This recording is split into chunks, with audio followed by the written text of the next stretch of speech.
안녕하세요. 저는 딸을 하나 둔 30대 초반의 돌싱녀입니다.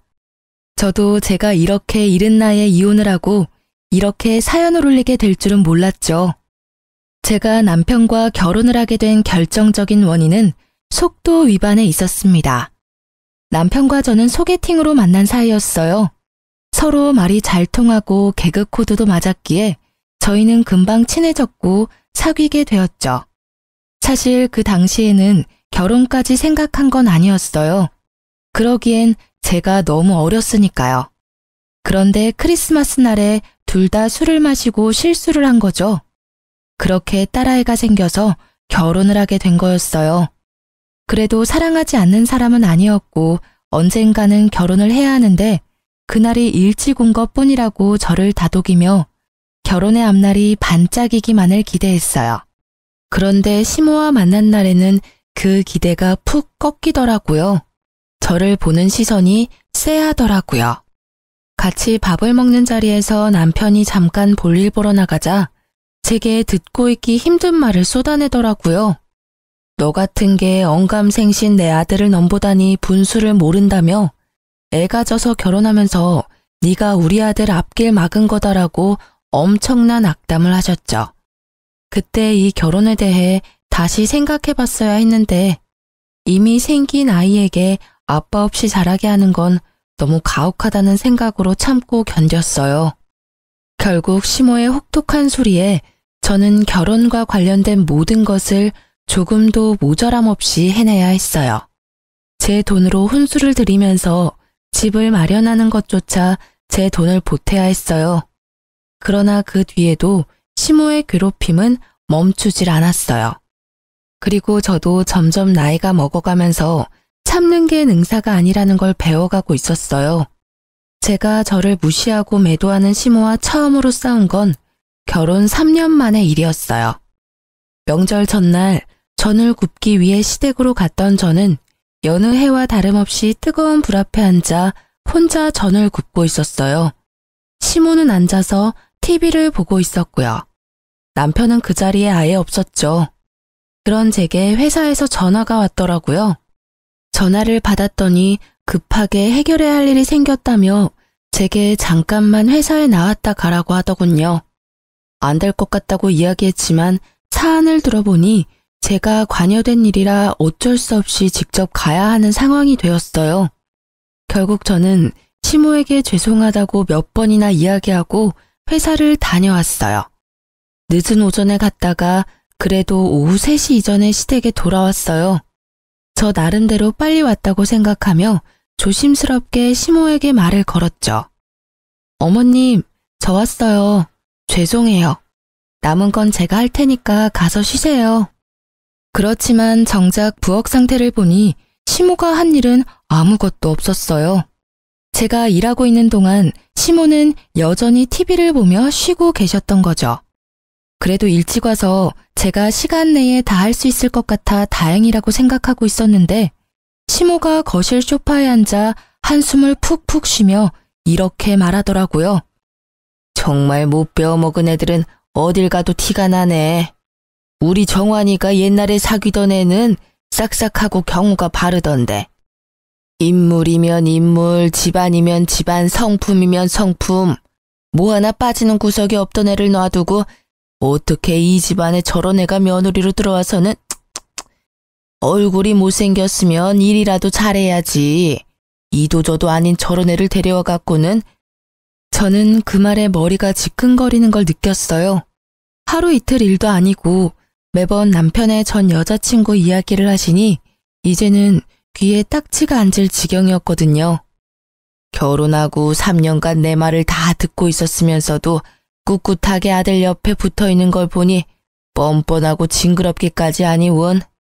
어떻게 여자애가 피임도 안 하고 조신하지 못하게 남자를 꼬시는 거야?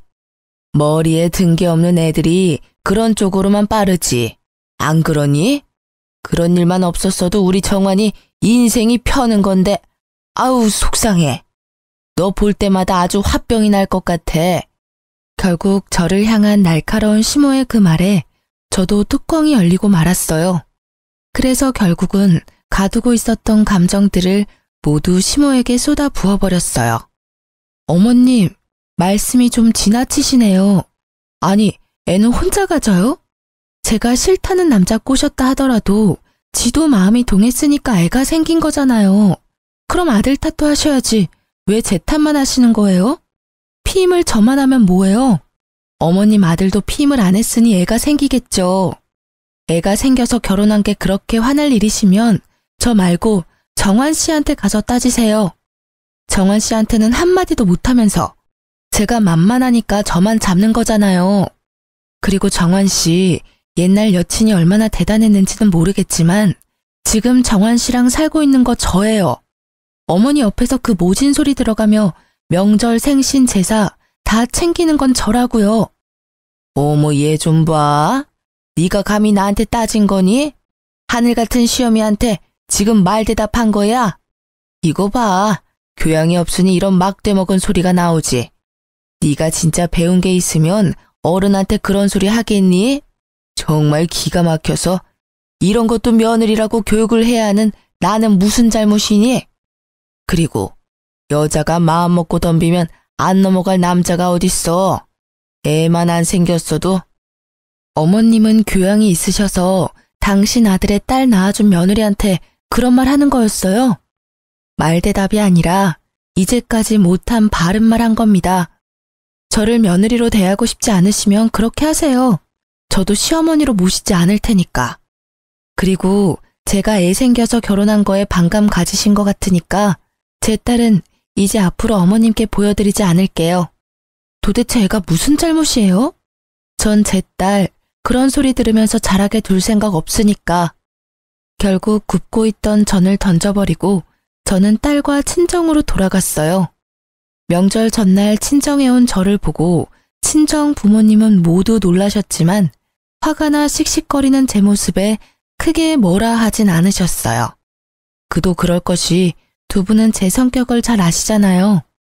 웬만하면 터지지 않는 제 분노가 터져버린 걸 보고는 분명히 무슨 일이 크게 벌어졌다고 생각하셨겠죠. 그리고 그날 저녁 남편이 전화가 왔더라고요.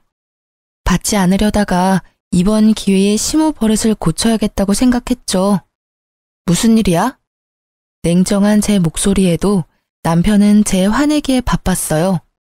걱정은 하나도 되지 않는지 다짜고짜 화내는 남편에게 저는 약간 실망감이 들 정도였죠. 무슨 일이라니? 명절 전인데 당신 여기 없는 게 무슨 일인 거지? 명절 준비 안 해? 이렇게 다 팽개치고 뭐 하는 짓이야? 아, 어머님이 당신한테 이야기 안 하셨나 보네.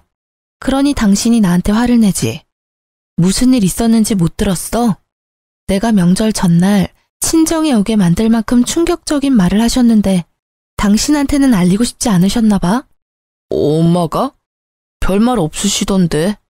아, 너 또 잔소리 들었다고 지금 친정 가 있는 거야?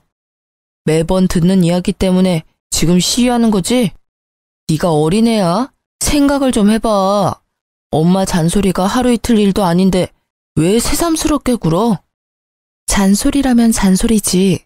당신 옛날 여자친구 이야기 꺼내면서 나를 피임도 안 하고 남자 꼬셔서 애 낳은 꽃뱀으로 만들던데 그 잔소리 맨날 하시는 데다가 오늘은 여전히 당신 옆에 붙어있는 내가 징그럽다고 하셨어. 당신 생각은 어때? 이래도 그냥 잔소리야? 이거 거의 인격 모독의 언어 폭력 수준이야. 나 당신을 가져서 결혼했지만 그랬기 때문에 시어머니한테 잘 보이려고 애 많이 썼어. 그런데 여전히 어머니는 나를 며느리로 안 봐주잖아. 그리고 당신 태도도 그래. 와이프가 그런 소리 들으면 좀 막아줘야 하는 거 아니야? 매번 멀뚱멀뚱 남의 이야기 하는 것처럼 아무 말 없이. 그것도 진짜 짜증나는 일인 거 알아?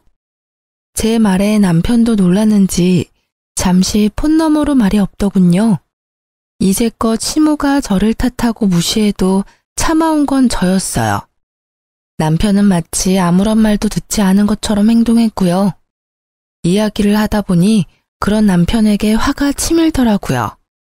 남편은 제 분노에 잠시 머뭇거리나 싶더니 곧 크게 한숨을 푹 내쉬고는 애 어르듯이 말했어요.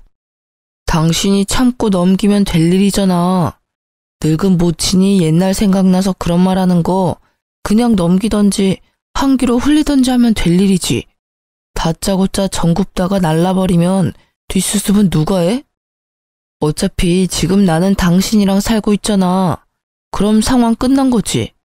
엄마가 뭐라건 크게 신경 쓰지 말라고. 나도 엄마 잔소리가 별거 아니라고 생각해서 별다른 조치를 취하지 않은 것뿐이야. 엄마가 아무리 그래봐야 우리는 부부잖아. 안 그래? 그걸 어떻게 한 귀로 듣고 흘려. 우리 둘이 이혼하라고 등 떠밀고 계시는데. 이번에 어머님 그 발언은 진짜 선을 넘었다고 생각하거든? 그런 말들은 우리 딸을 욕보이기도 하는 거야. 이참에 내가 말하는데 나 앞으로는 시댁 행사에 참여 안 할 거야. 시댁에서 부르면 자기만 다녀와. 나는 어머님이 나한테 사과하기 전에는 시댁 안 갈 거니까 그렇게 알고 있어. 그게 말이 되는 소리야? 당신 화 좀 풀고 생각을 좀 해봐. 며느리가 시댁에 안 가면 어떡하냐? 우리 집에 식구가 많은 것도 아니고 어머니랑 나 둘뿐이잖아. 늙은 노친의 비위 하나 맞추는 게 그렇게 어려운 일이야? 이제까지 잘해왔잖아.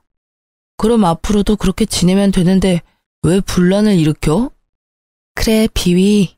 노친네 비위 맞추는 거 어렵지 않지. 그런데 어쩌지?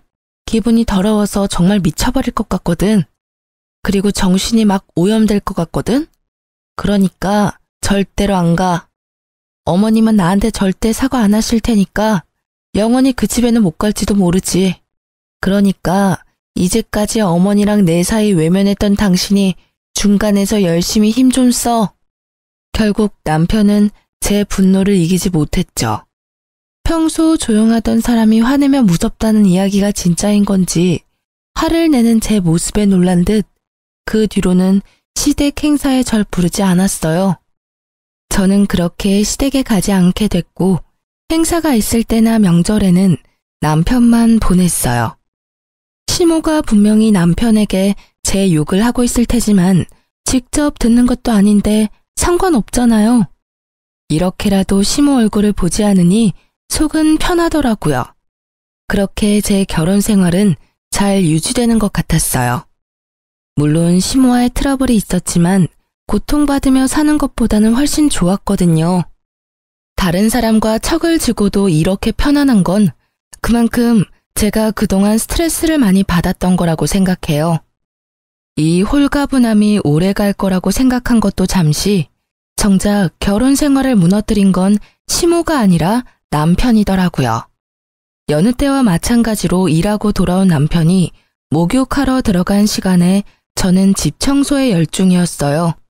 그리고 마지막으로 청소하려고 들어간 드레스룸 정중앙에 검은색의 작은 카드 지갑이 떨어져 있는 걸 발견했죠. 그걸 주워들었는데 약간 이상하더라고요. 납작해야 할 카드 지갑이 울퉁불퉁했어요. 카드 수납칸에 카드가 아닌 다른 게 들어가 있는 것처럼 보였거든요. 이상한 마음에 슬쩍 보았더니 웬 목걸이가 들어가 있더라고요. 그걸 꺼내서 손에 담아보니 한눈에 봐도 고가인 목걸이가 반짝거리더라고요. 그걸 이리저리 둘러보는데 남편이 마침 욕실에서 나오더라고요. 자기, 이거 뭐야? 목걸이가 자기 지갑 안에 있던데? 뭐야, 갑자기 남의 지갑을 봐. 사생활 침해인 거 몰라? 제 모습을 본 남편은 마치 유령이라도 본 것처럼 기겁을 해서는 제게 달려와 목걸이와 카드 지갑을 낚아채 가더라고요. 왜 그렇게 격하게 반응해? 뭐 수상한 물건이야? 내 말에 남편이 들고 있던 목걸이를 잠깐 보더니 제 손에 다시 올려주더라고요. 그러면서 제게 좀 더 부드러운 말로 이야기했어요. 수상한 물건이라니. 이건 당신한테 줄 선물이었거든. 당신이랑 엄마 사이를 잘 풀어주지 못한 내 탓도 있고 해서 미안함과 고마움을 담아 겸사겸사 산 거야. 진짜? 내 거라고? 너무 예쁘다. 고마워, 여보. 난 기념일도 아닌데 무슨 일로 이런 걸 샀나 했어. 자기도 이제야 내가 얼마나 힘들었는지 알았나 보네. 봐, 시댁에 혼자 다니니까 힘들지? 정말 비싸 보인다. 얼마 정도였어? 그리고 보증서는 없어? 많이 비싼 건 아니야. 그래도 싸지는 않지. 당신한테 주는 건데 너무 싸구려는 좀 그렇잖아. 그리고 케이스랑 보증서는 차 안에 있어. 내일 집에 들어오는 길에 가져올게. 근데 이거 왜 지갑에 넣어왔어? 서프라이즈인데 케이스에 넣으면 들키잖아. 그래서 그랬어. 어때? 마음에 들어? 당연히 마음에 들지. 결혼식 이후로 장신구는 처음 받아보니까 너무 좋다. 이거 받으니까 이제까지 있었던 일들이 다 풀리는 것 같아. 고마워요. 남편은 뜨뜨미지근한 모습이었지만 이때 저는 기쁨으로 가득 차서 그런 의심은 날아가 버렸죠. 지금 생각해보면 서프라이즈가 들켜서 아쉬운 모습이 아니란 걸 금방 알아챘을 텐데 말이죠. 이때는 정말 기쁨과 고마움으로 머리가 가득 찼었어요. 그래서 그 작은 위화감을 느끼지 못했던 것인지도 모르죠. 너무 예쁘게 반짝거린다. 앞으로 일하러 갈 때마다 착용해야지. 소중히 여길게. 고마워. 그렇게 즐거운 마음으로 목걸이를 받고 한동안 저는 붕 뜬 기분으로 지냈어요. 그 뒤 계속 이어진 남편의 야근에도 잔소리 한번 하지 않고 저녁마다 야식을 만들어 기다렸어요. 그렇게 며칠이 지났을까요? 바람이 많이 부는 날 거추장스럽게 날리는 머리카락을 정리하려 신경질적으로 머리카락을 확 넘기는데 통증이 확 느껴지더라고요. 보니까 머리카락에 목걸이가 걸려서 겨우 떼어냈는데 고리 부분이 헐겁게 고장나 있더라고요. 결국 저는 보증서를 챙겨서 주얼리샵까지 갔어요. 남편에게 보증서를 받아서 가방 안에 넣어뒀다가 빼지 않았거든요. 이왕 나온 김에 샵까지 간 거였는데 입구에서 전화가 왔어요. 시모의 전화였죠. 저는 무시했어요. 그런데 끊임없이 오는 전화에 결국 전화를 받았어요. 네, 나다. 넌 무슨 전화를 그렇게 안 받아? 네가 시댁에 오지 않기로 했다고 해서 네가 며느리가 아닌 건 아니잖니? 이상한 말이었어요. 언제는 며느리 취급도 안 하더니 오늘따라 내게 며느리임을 강조하는 시모. 그 모습에 이상함을 느낀 저는 시모에게 본론부터 물었어요. 무슨 일로 연락하셨어요? 전 시댁 행사에 참가 안 하기로 이미 남편과 이야기 다 됐는데요. 일 있으신 거면 정환 씨한테 전화하세요. 그런 것 때문에 전화한 거 아니다. 내가 병원에 다녀왔다가 신장이 안 좋다는 이야기를 들었어.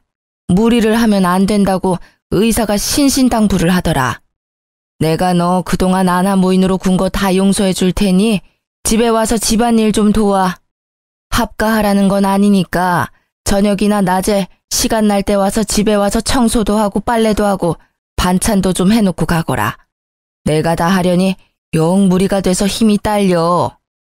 그 이야기를 듣는데 머리가 띵하더라고요. 아니, 나가라고 이혼하라고 그렇게 난리칠 때는 언제고 본인 몸 아프다고 이제 와서 며느리 노릇하라니.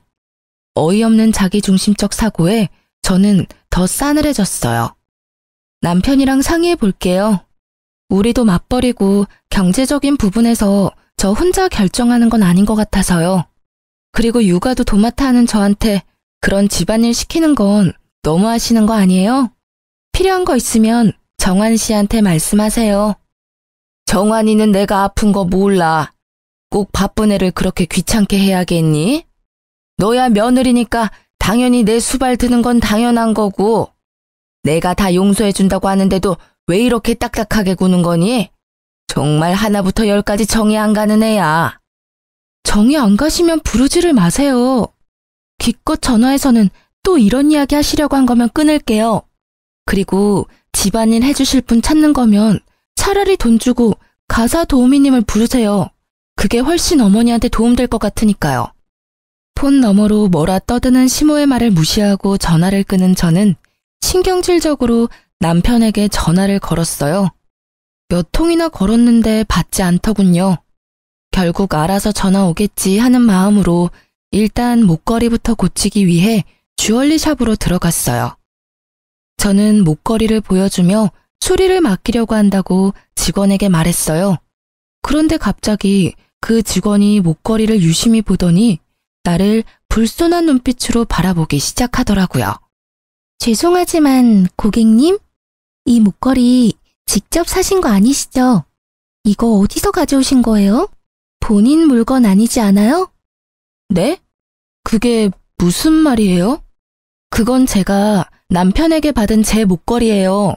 보증서도 있는데 보여드릴까요? 거짓말하시면 문제가 더 커지세요. 똑바로 말씀해 주세요. 이거 본인 거 아니시죠? 갑자기 도둑 취급받은 저는 당황하며 보증서를 꺼내 보여줬어요. 보증서를 보던 직원은 눈에 띄게 당황하더라고요.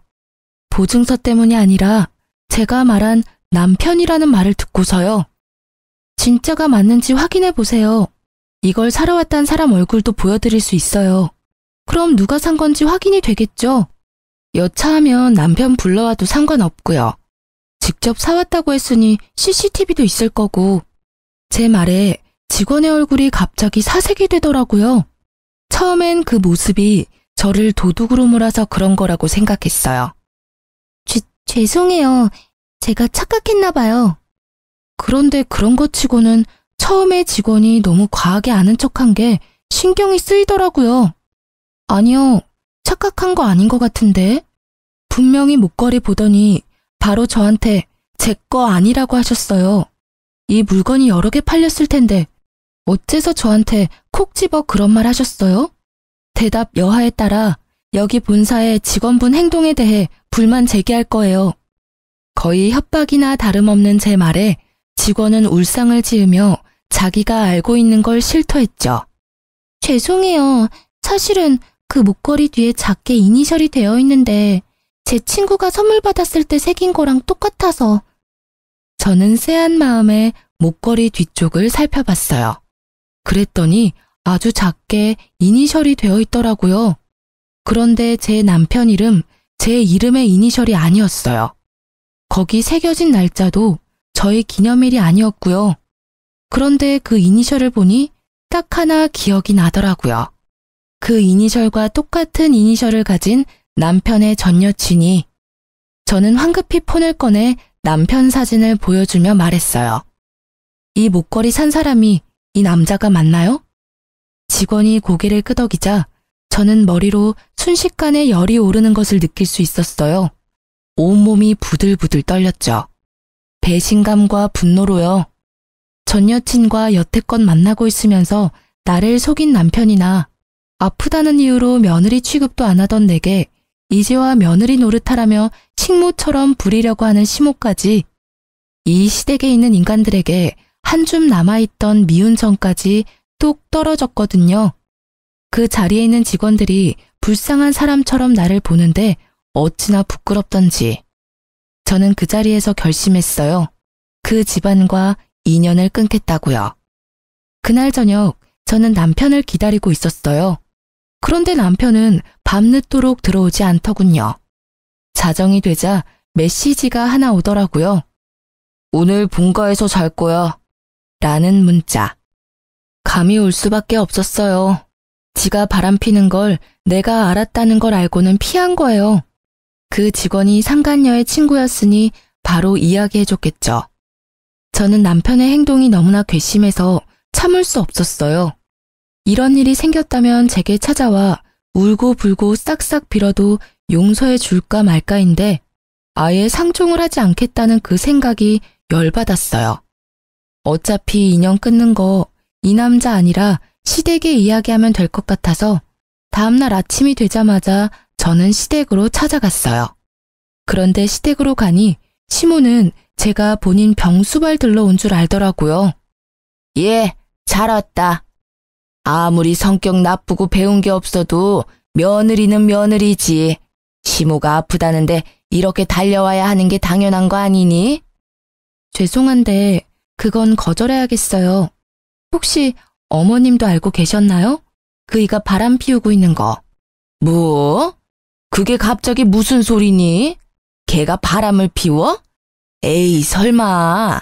설사 걔가 바람을 피웠다 해도 그건 너한테 문제가 있어서 그런 거겠지. 우리 아들은 절대 그럴 사람 아니야. 어쩌면 이렇게 아들 사랑이 대쪽 같은지 지 아들놈이 바람을 폈어도 원인 제공자는 너다 라고 말하는 게 참 얄밉고 꼴보기 싫더라고요. 그래요? 근데 벌써 확인 다 했어요. 저는 다른 건 참아도 외도는 못 참아요. 그 사람이 바람을 피워서 이미 우리 집은 끝났어요. 그 말은 어머님 간병을 해줘야 할 이유가 없다는 뜻이기도 하고요. 예, 너 잘 알아본 거 맞니? 본인한테 확인도 안 하고 나한테 와서 그렇게 이야기해도. 확인은 이미 끝났고 저는 이혼할 생각이에요. 어제 이야기하려고 했는데 집에 안 들어왔더라고요. 시댁에서 잔다고 하던데. 어제 이곳에도 안 온 걸 보면 누구랑 있는지는 답이 나오네요. 여기 오면 있을 줄 알았는데. 당사자가 없으니 대리인에게 말씀드리는 거예요. 그래도 넌 아직까지 법적으로 내 며느리야. 아직 이혼 도장 찍지 않았으니 네가 내게 성의를 다해야 하는 건 변함없어. 어머님, 저 같은 걸로 만족하시겠어요? 어차피 또 듣기 싫은 말 하실 게 뻔한데. 그래도 이번에는 축하드려야겠네요. 남편 상간녀가 어머님이 그렇게 사랑에 맞지 않는 옛날 여친이거든요. 그 상간녀한테 수발 들어달라고 부탁해보는 게 어떨까요? 저같이 뻔뻔하고 교양 없는 며느리보다야 낫지 않겠어요? 저는 시모에게 최대한 빈정거리고는 집으로 돌아왔어요. 그리고 그날 저녁이 되니 남편이 거들먹거리며 집으로 돌아오더군요. 그 모습이 당당하기 짝이 없어서 부하가 치밀었어요. 기분 좋아 보이네? 어머님한테 이야기 들었어? 이혼하고 싶다고 전해드렸는데 그 이야기 듣고 이렇게 즐거운가 봐. 그래, 기분 좋지. 드디어 당신이 당신 입으로 헤어지자고 말해줬잖아. 이걸 얼마나 기다렸는데. 얼마나 만났어, 그 여자? 설마 결혼 전부터 계속 만난 건 아니지? 계속 만났어. 틈만 나면 계속. 당신이랑은 잠깐의 실수였다고. 진짜 방해꾼이 따로 없었지. 걔가 나한테 하는 거 보면 당신은 걔 발끝도 못 따라와. 나를 얼마나 헌신적으로 대하는지 모를 거다. 게다가 집도 부자야. 당신하고 헤어진다 한들 그 집 재력만 있으면 나는 팔자 피는 거라고. 최악이네. 그 상간녀도 당신이 이런 생각하고 있는 거 알고 있어? 모르겠지. 알면 어떻게 만나. 호구될 거 뻔히 알면서 만나느니 헤어지겠지. 그래, 이혼하자. 그렇게 하는 게 더 정리가 빠르겠어. 그런데 네 입으로 결혼 기간 동안 상간녀 만났다고 말했으니 이번 이혼의 유책 배우자는 당신인 거 확실해졌네? 방해꾼은 사라져 줄 테니까 위자료나 넉넉히 준비해놔. 나는 내가 당한 정신적 고통까지 싹 다 위자료 받을 거니까. 아, 그리고 이 집 마련할 때 든 내 돈이랑 친권 양육권은 당연히 내가 가져올 테니 양육비까지 마련해야 하는 거 알지? 잘 됐네. 돈 많은 여친 둬서 이혼할 때도 편하겠어. 그런다고 내가 무서워할 줄 아냐? 난 상관없어. 어차피 그 돈 마련하는 건 이제 어렵지도 않으니까. 근데 이혼하기 전까지는 우리 엄마 집에서 일 좀 해. 이혼하면 상관없는 남이지만 지금은 어차피 당신은 우리 집안 며느리라고. 며느리로서 도리는 해야지. 역겨운 표정으로 말하는 남편놈의 싸대기를 한 대 쳐주고 싶었지만 참았어요. 그리고 웃으면서 그렇게 이야기해줬죠. 당신의 불륜도 이혼 사유지만 시어머니의 막말과 언어폭력도 이혼 사유 중에 하나거든? 나한테는 그걸 거부할 권리도 있어. 나도 바보가 아니야. 이제까지 어머님이 하시는 말 그냥 곱게 듣고 넘긴 줄 알았어? 녹음 다 해놨으니까 나는 이제 그쪽에 볼 일 없어. 사랑하는 네 여친한테 네 엄마 병수발 시키던지. 곱게 자란 여친이 그걸 할 수 있을지는 모르겠지만 뭐 알아서 잘들 하겠지. 남편은 제 말에 입을 꾹 닫더라고요. 더 이상 시모 병수발 들라는 미친 소리는 안 하겠지 싶었죠. 그리고 이후 남편과는 합의가 아닌 소송을 하게 됐어요. 저는 상간녀 소송을 위해 남편의 전 여친을 찾아갔어요. 확실히 예쁘더라고요. 그런데 온몸을 명품으로 휘감고 있었어요. 그 여자도 과시욕이 보통이 아니더라고요. 그리고 그런 그녀의 모습을 보니 이 여자가 남편과 시댁의 돈 보고 불륜을 저지르고 있었구나 예상이 갔어요. 사실 시부가 살아있을 때 시댁은 소위 말하는 잘 사는 집안이었거든요. 그렇지만 사업하시던 시부가 죽고는 가세가 많이 기울었고 사업하며 진 빚을 갚느라 예전만큼 좋지 않아요.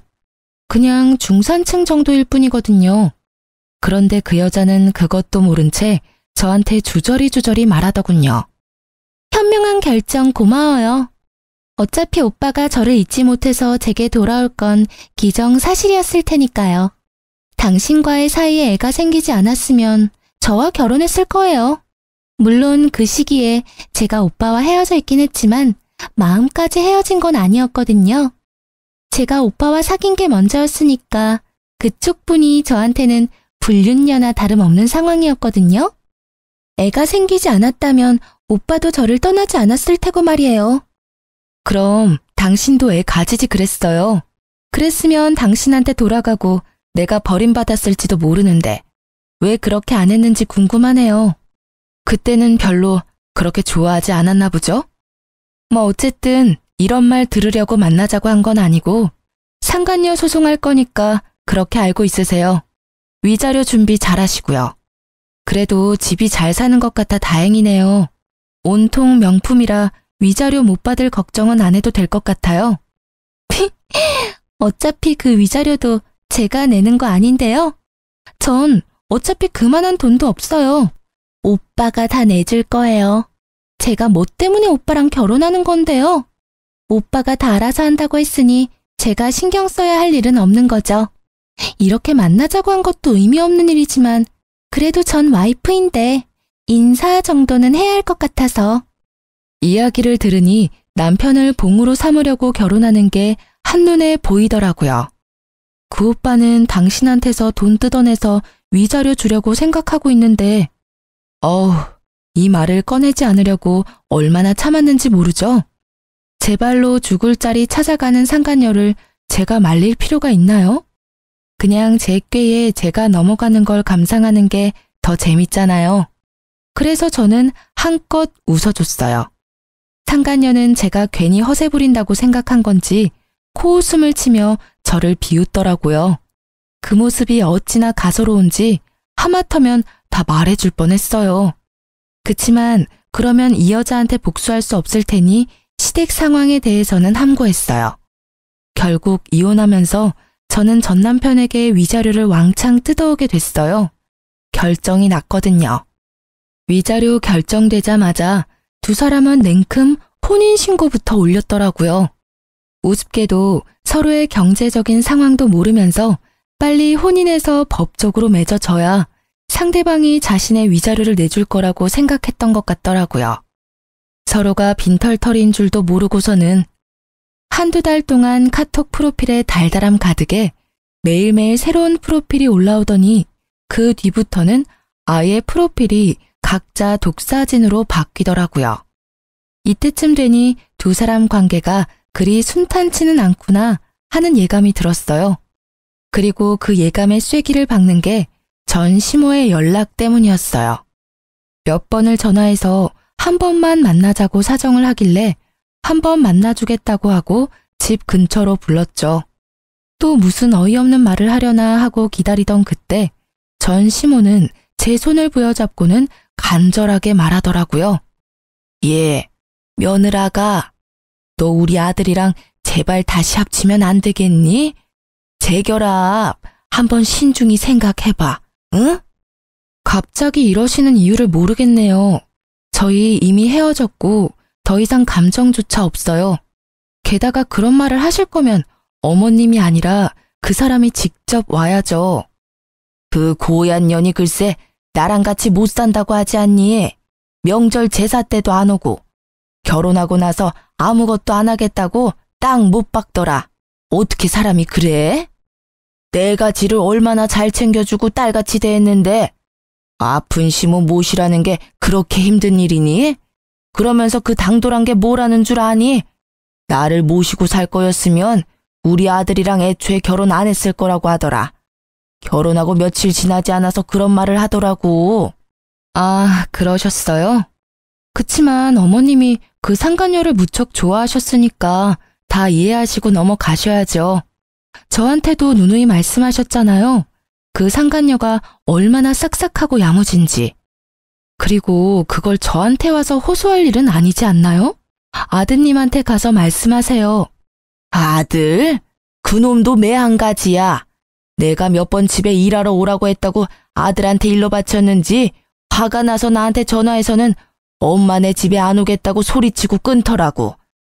여자 치마폭에서 놀아나는 못난 놈 같으니. 그러면서 그 뒤로는 아예 연락도 없고 찾아오지도 않아. 그것만 하면 다행이게. 얼마 전에 아들놈이 혼자 집에 짐을 싸들고 왔길래 왜 왔냐고 물었더니 그 도둑년이 도망갔다고 하더라고.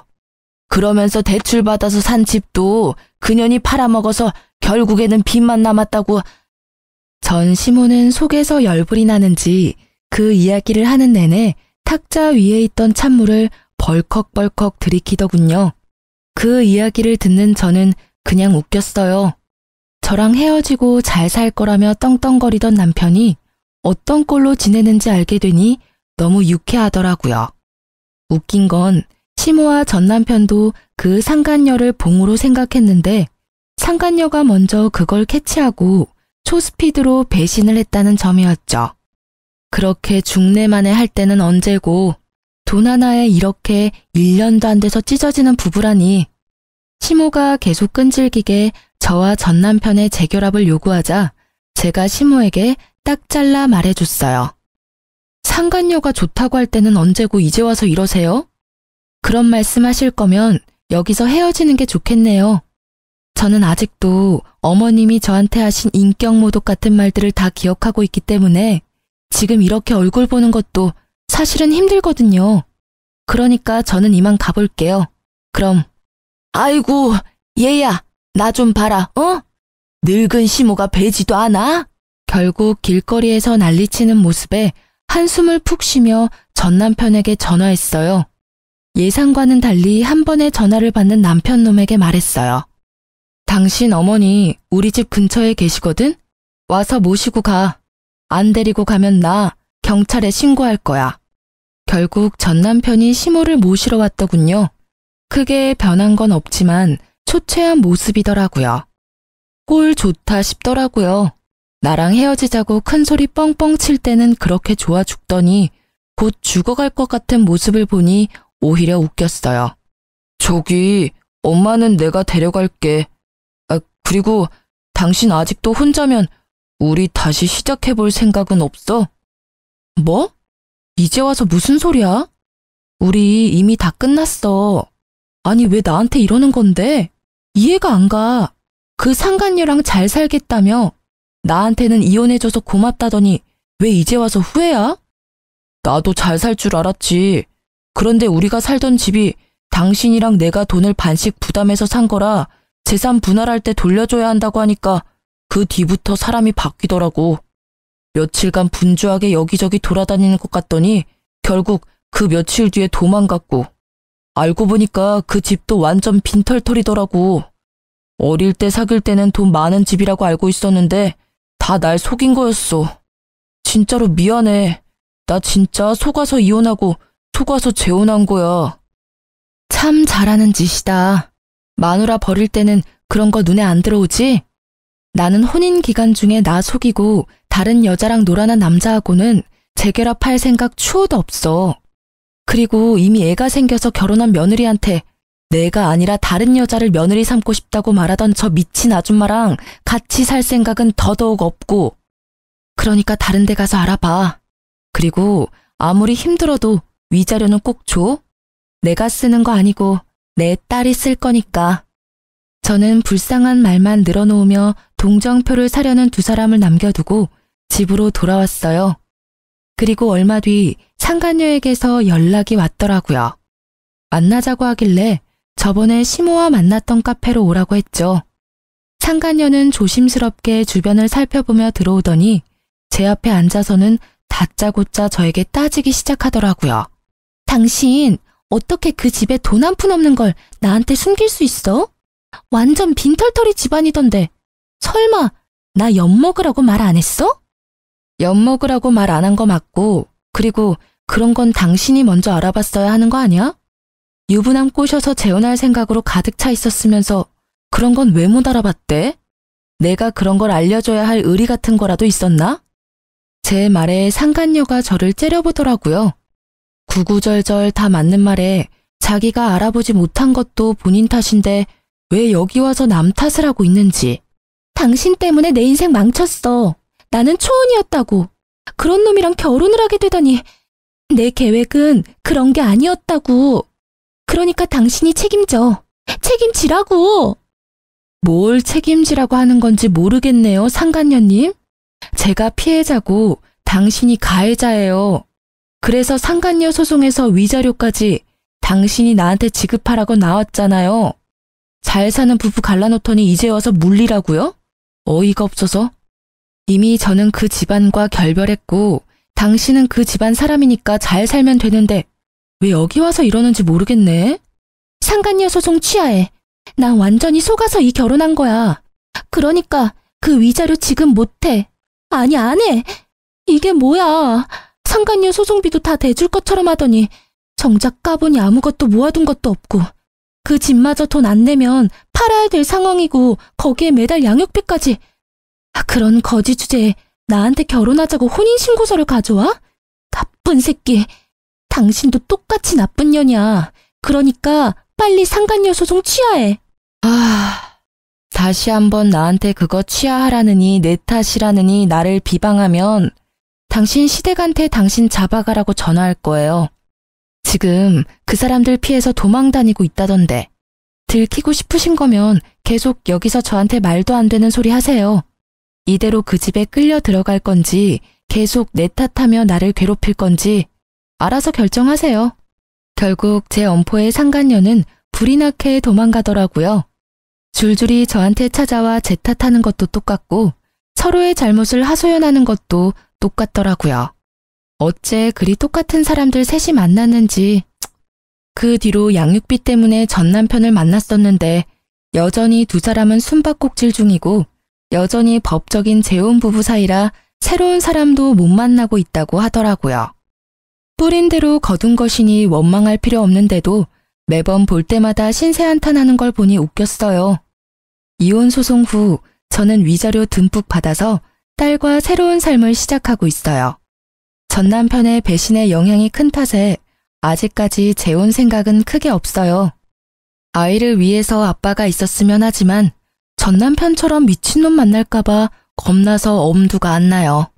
남편 없어도 딸과 둘이서 재밌게 잘 살고 있으니 그쪽으로는 크게 신경 안 쓰기도 하고요. 이렇게 제 짧은 결혼 기간의 일을 글로 써보니 저도 평탄한 삶을 살아온 건 아니다 싶네요. 그래도 더 늦기 전에 그 나쁜 남편놈과 헤어질 수 있어서 천만다행이라는 생각을 해요. 이혼 초반에는 싱글맘으로 일하랴 애보랴 힘들 때도 있지만 그럴 때는 시모와 남편의 횡포에 시달렸던 그때를 생각했어요. 그러면 없던 힘도 솟아났거든요. 넉넉하지 않아도 지금 마음은 어느 때보다 더 편해졌어요. 주변에서 많이 걱정해 주시지만 3년이나 지난 지금은 걱정할 필요 없을 만큼 잘 살고 있어요.